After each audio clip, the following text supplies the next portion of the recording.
section, phones on silent. Michael. Hi, Ange. Obviously, starting on Rodrigo Bentancur, who was outstanding first 20-odd minutes against Villa. I thought he was running the show.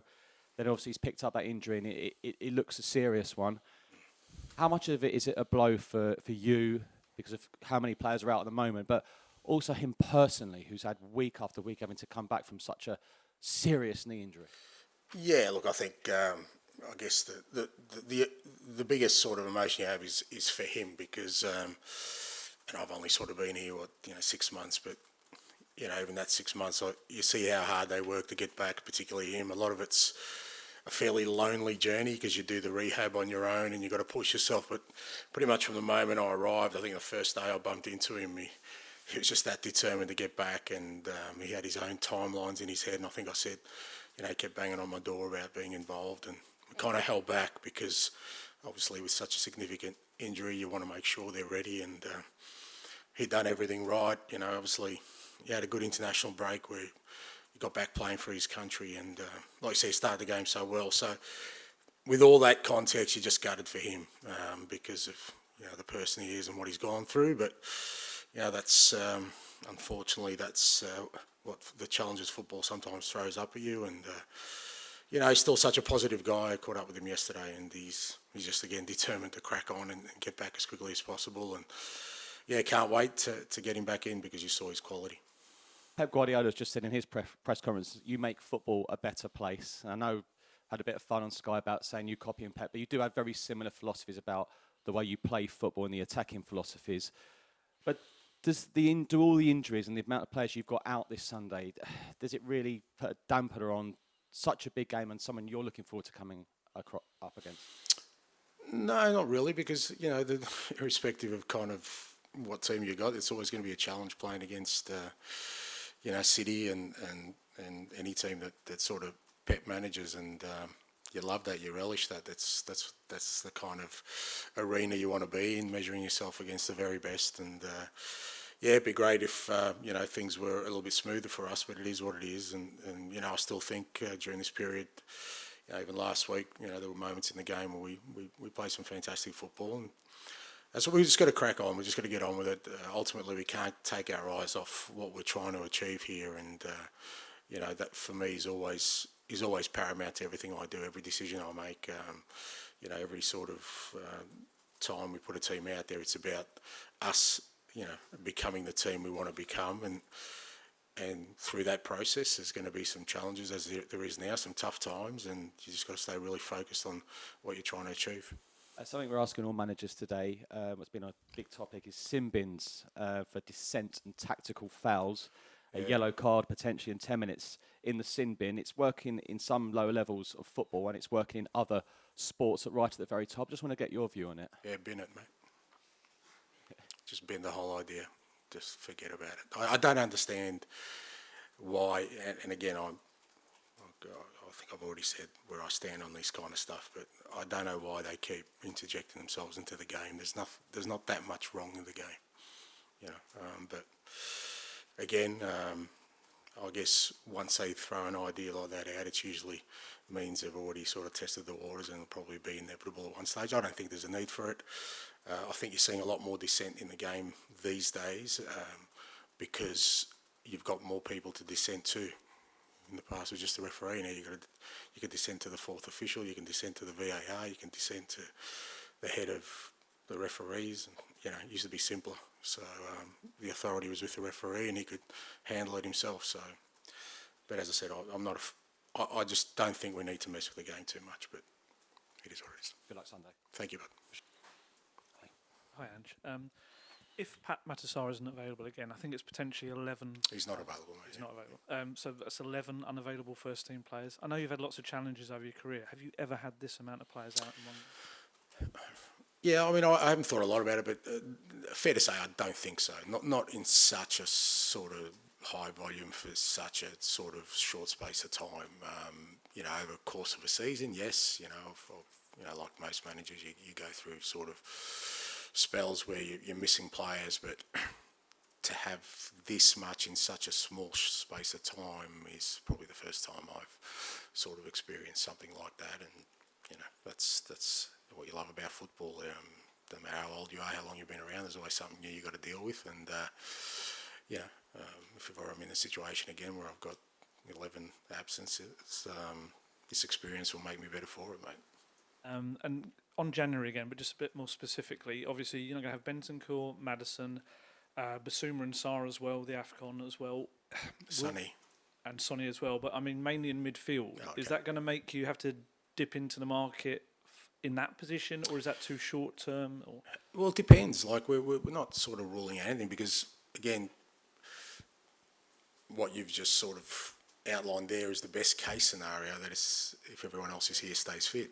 So, which hasn't been the case so far. So, we may be forced to. We may have no choice on it. But again, we're not going into it sort of January. We've got some sort of specific ideas about what we're going to try and do for sure. But at the same time, depending on how things go between now and then and how the sort of recovery of guys is, we may need to make a different kind of decision. But all that work's being done so that we're ready, either way. And just last one from me. After the game the other day, you mentioned about the height in defence. Obviously, that was one of the struggles they did have. So for City, and obviously Haaland and his aerial ability, is this a scenario we're going to have to bring Eric Dyer back in, or is it just one of the options? No, it's not. I mean, that was one aspect I thought we struggled with last week in terms of mainly around set pieces. To be fair, Villa are very good at them. But no, again, we overall, I thought our defending was actually quite good.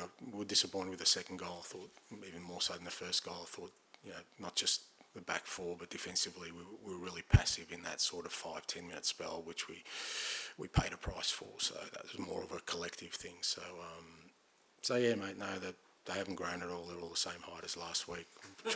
Tried to feed them some different stuff, but no, we'll go in with that. Ange, just on VAR, I know you're not a fan of the system, but if it's here to stay, in your experience, is the one thing or some suggestion you'd make to improve the current processes? Look, I think if they stuck to why they brought it in initially, I think less people have an issue with it. So if I hear one more person say that it doesn't re-referee a game, I'll explode, mate, because that's exactly what it's doing. It was brought in for clear and obvious errors, right? Clear and obvious error for me would be if all of us in this room saw something and go, that's definitely wrong. I think at the moment it's going with, well, you know what, the majority in this room say it's wrong. So just leave it for what it was there for. If you've got to look at something from 7 different angles, slow it down to the minute, that's not a clear and obvious error. That's re-refereeing the game. Because the referee has seen it. He said there's nothing wrong with it, and then you're showing him 7 different angles and slowing it down. That's not a clear and obvious error. So like I said, if I could show you a decision here and all of you say straight away, that's handball, all of you say that's a bad tackle, then I go, well, that's a clear and obvious error. But if you go, well, I'm not sure, well, let me show you this angle. Let me slow it down for you a little bit. Let me just show you what happened before. I just think that's where we've gone wrong with it, and it's why I think the goal line technology was so seamless. It's black and white. It's done. It's over the line. It's not over the line. Move on with it. Angelo, sorry, I know you've got so many injuries, but are you going to go a little bit more defensive on Sunday and like that you're playing the champions, you've got such a good home record, or are you going to carry on taking it to Man City like you've done for most of the season and like you did to Villa on Sunday?